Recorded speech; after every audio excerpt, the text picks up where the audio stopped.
Guys, and welcome. Today we're talking about a story that went viral of a man who got kicked off of a flight because his power assist for his wheelchair didn't fit in the seat in front of him. He luckily was able to film this whole situation and put it online, which got a lot of attention and got many people were supporting him, and a lot of people were very, very angry at the airline. It didn't just go viral on TikTok, it even made its way to mainstream media, discuss the situation as well.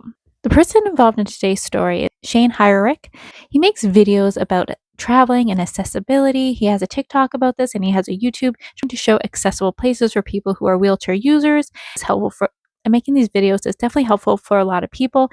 And Shane himself has been on mainstream media talking about his videos and like what he does, get information out there about accessibility. Flying for the last 15 years, every experience you have is very different. The other day I just spent 1 hour on the phone just to book a flight to add my service animal on. So people with disabilities have to go through this every single time that they want to make a booking, which is just not right. Yeah, the campaign for fixing flying, it's a petition that's going to go to the Prime Minister of Australia. It's only went live yesterday, and it's had hundreds of people that have written into the petition and shared their experiences. And some of the stories are heart-wrenching, just to say the least. On this occasion, this flight did not go well for him, and luckily he was able to record the whole thing. I'm just about to be offloaded a Virgin plane heading to Adelaide because my smart drive can't go by my feet because, one, there's no room with my service dog, and there's a bulkhead, so it looks like I won't be flying today. Well, I've just flown 3 times in the last 4 days. I don't believe that. Can you have a look here? Can you see a space to put a bag? I can't fit my bag there. I'm not going to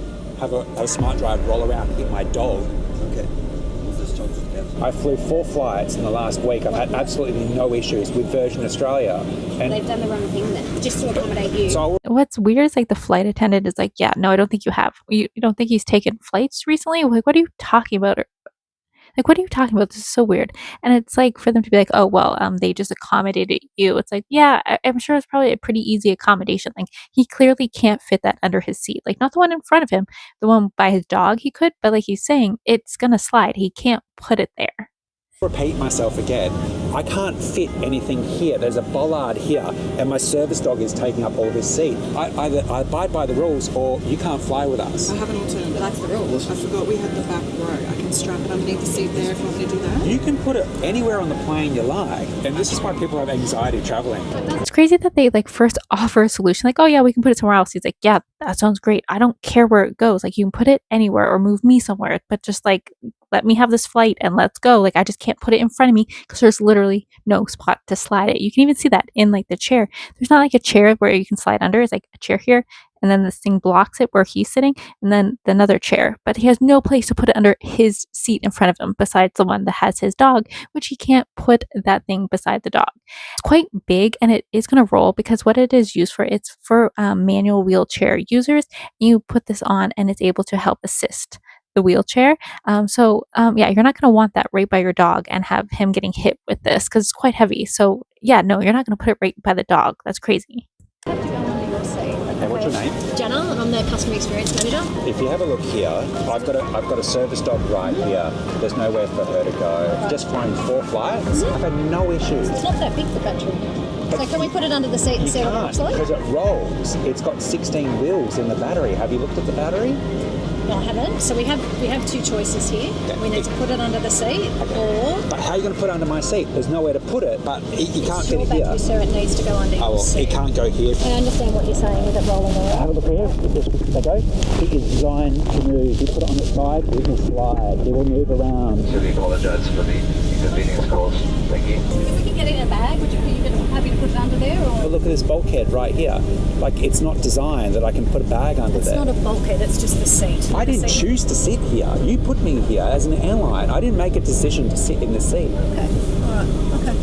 Alright, so you're happy to move to a smaller seat with less room then? Well, I don't care. As long as I can sit somewhere where there's room for my service animal. Okay, just because your dog does have to come up the steps. This is here, so my service dog can fit We here. can't delay this flight anymore, so we'll take... So do you need to... I've been offloaded from... Weird to me that they can't be accommodating at all. Like, you think that, like, they'd find a place to put it. Like, obviously, if they're saying, like, they can't put it in the upper storage anymore, that's fine. That's rules. Like, it's a private company. They have rules. But, like, you think they'd find another way to do this, right? Or I even think, like, I'm surprised no one else on the flight was like, yeah, I can store it under my feet. Like, I know it's not a lot of foot space in general, but I thought maybe there might be someone who's like, yeah, you can just slide it under my seat. I don't care.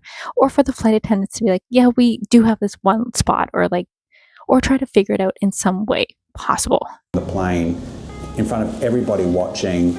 I feel so upset, so angry that an airline would treat people this way. To say that I'm angry is an absolute understatement. I just think it's absolutely shocking in the year 2026 that we're having airlines like Virgin treating people like this. Do you understand why we had to take off that one? Just because we can't sort of shuffle the aircraft around either. Yeah, but I didn't ring up and say, hey, I want to sit in that seat. Do you know what I mean? I understand that. And the fact that I have to be offloaded from the plane and not find other accommodations, I think is absolutely awful. You know how that makes people feel? Can I just ask a question, if you don't mind? Yep. Are you filming the crew at all? I was. Okay. Can you delete those videos for me? Okay. I think it's important that people can see what I just experienced. Do you want to go to the back and come back, or is that next? I'm about to have a breakdown, so I'm just going to go somewhere quietly and do that while you try to find me a way to get home.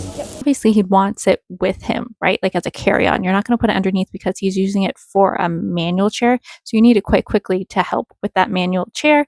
And even putting stuff under the plane is not the best. I have a family member who is wheelchair bound. He uses different like wheelchairs, and one is like electric, and he took it on a flight to Cuba, and they lost one of the battery packs. Just gone, and those are crazy expensive. So it's not the best to put your wheelchair or your wheelchair equipment underneath, because sometimes it's going to get lost or it's going to get ruined, and it's very expensive, and then you're somewhere and you don't have the equipment you need, which is very scary and very frustrating. So of course he would want it with him. Crazy that their solution was just to take him off the plane. I feel like there are so many other solutions, and especially the way they're speaking to him, they could have been a lot kinder to him. They just seem so angry, and just to have no empathy for this man or try to figure out any way to solve this problem besides kicking him off it's upsetting. It's gone viral. One of the news stations had him on to speak about it. Sadly, Virgin then decided that I was holding up the plane for too long without providing any other options, and then booted me off the flight. I've travelled a million times before with my smart drive. I'll pull it off my chair and I'll show you what it is.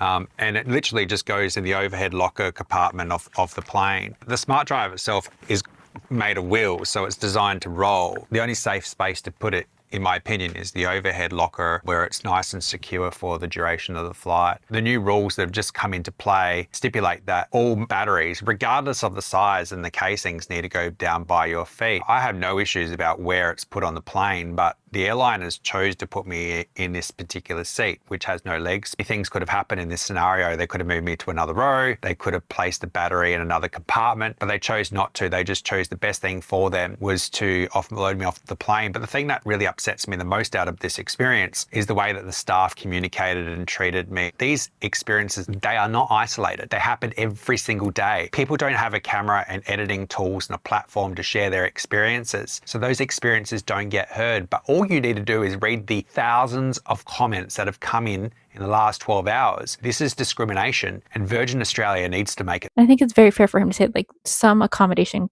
could have been made, and there should be more accommodations made for people. There definitely needs to be something that is like put in place, and especially just have some kindness and compassion to people in general. Like, that's not so hard to do. The company then did put out a statement. Virgin Australia remains committed to providing an accessible and inclusive travel experience for all guests, an airline representative told 7 News. While the safety of our guests and crew is always our highest priority, we are reviewing the circumstances of yesterday's experience to understand whether there are opportunities to better identify specific seating or storage requirements in advance, and how our team can support guests in similar circumstances. We have reached out to Mr.